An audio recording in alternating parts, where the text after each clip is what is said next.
El restaurante no aparecía en mapas ni reseñas. Era un santuario para quienes movían cifras más grandes que países pequeños.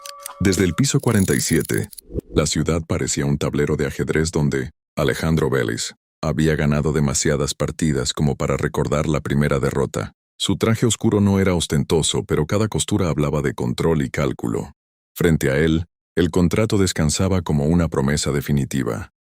Un acuerdo de $100 millones para adquirir una fórmula financiera capaz, según los asesores, de multiplicar capitales en mercados inestables. Los inversionistas reían con moderación ensayada. Los abogados intercambiaban miradas seguras. Todo estaba alineado. Alejandro había aprendido a confiar en números, no en presentimientos. Sin embargo, mientras deslizaba el dedo por una de las páginas, algo lo inquietó sin forma ni nombre. No era un error visible, era una sensación. La mesera se acercó con paso discreto. Nadie preguntó su nombre. Nadie la miró a los ojos. Era parte del decorado como el mármol o el cristal. Mientras servía el vino, su mirada se detuvo en la hoja abierta del contrato. Reconoció símbolos, relaciones matemáticas, estructuras que había estudiado años atrás, antes de que la vida la obligara a cambiar aulas por bandejas. Su pulso se aceleró. Aquello no era una simple ecuación, era una trampa elegantemente disfrazada. Dudó. Sabía que no debía intervenir.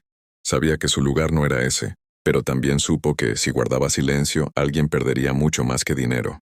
La copa tintineó suavemente al tocar la mesa. Fue entonces cuando la mesera se inclinó apenas, lo suficiente para no llamar la atención, y dejó escapar un murmullo que parecía insignificante frente al murmullo del restaurante. Esa fórmula está mal. Alejandro levantó la vista con brusquedad. Durante años había entrenado su mente para detectar mentiras en segundos. Pero aquella frase no llevaba arrogancia ni miedo. Llevaba urgencia. Uno de los abogados frunció el ceño. ¿Problema con el servicio?, preguntó con una sonrisa tensa. Ninguno, respondió ella de inmediato, pero sostuvo la mirada de Alejandro apenas un segundo más. Solo quería advertirle. El silencio que siguió fue incómodo, casi ofensivo. Alejandro apoyó lentamente la copa sobre la mesa. Su experiencia le decía que no reaccionara, que ignorara el comentario. Pero algo más antiguo, más instintivo, lo obligó a hablar. Pausa, ordenó con voz firme. Necesito revisar esto otra vez. Las sonrisas desaparecieron. Los inversionistas intercambiaron gestos de molestia. 100 millones no esperaban caprichos. Alejandro volvió a la página señalada. La leyó sin prisa. Nada parecía fuera de lugar. Aún así, el susurro seguía resonando en su mente. ¿Quién es usted?, preguntó finalmente sin mirar a nadie más.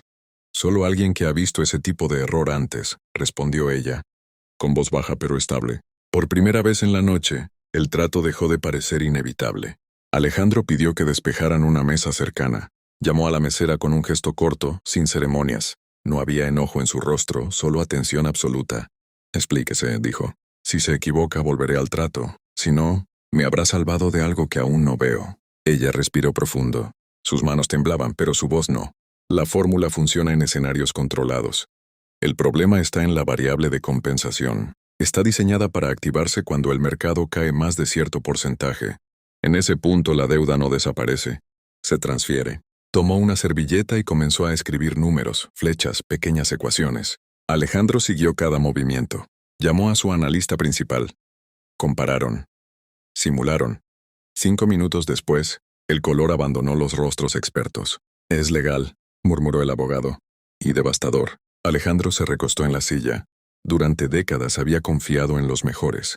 Y una mesera acababa de ver lo que ellos no, o lo que habían decidido no ver. La observó con atención renovada. No había triunfo en su expresión, solo alivio mezclado con miedo. ¿Dónde aprendió esto?, preguntó. ¿En la universidad? Antes de que la vida me enseñara otras prioridades, Alejandro cerró el contrato con calma. Aquella noche, el acuerdo murió en silencio. Y algo más invisible acababa de nacer. El restaurante se vació antes de lo habitual. Los inversionistas se marcharon molestos. Los abogados guardaron documentos sin despedirse. Alejandro permaneció sentado, observando la ciudad como si la viera por primera vez. La mesera regresó a retirar copas, convencida de que su papel había terminado. «Espere», dijo él. Ella se detuvo. «Lucía», continuó, «hoy hizo lo que nadie más se atrevió. ¿Sabe cuánto dinero se mueve con decisiones como esta?» «Lo imagino», respondió. «Por eso hablé». Alejandro asintió lentamente. Durante años había premiado títulos, currículums, contactos. Pero aquella noche entendió algo que el dinero no enseñaba. La inteligencia real no siempre ocupa el asiento principal. Una semana después, Lucía recibió una llamada inesperada. No era una propina ni un agradecimiento simbólico. Era una oferta formal para unirse al equipo de análisis estratégico.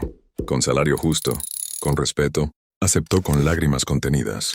Porque a veces una voz baja puede detener una catástrofe, y a veces, el destino de 100 millones cambia por un simple susurro.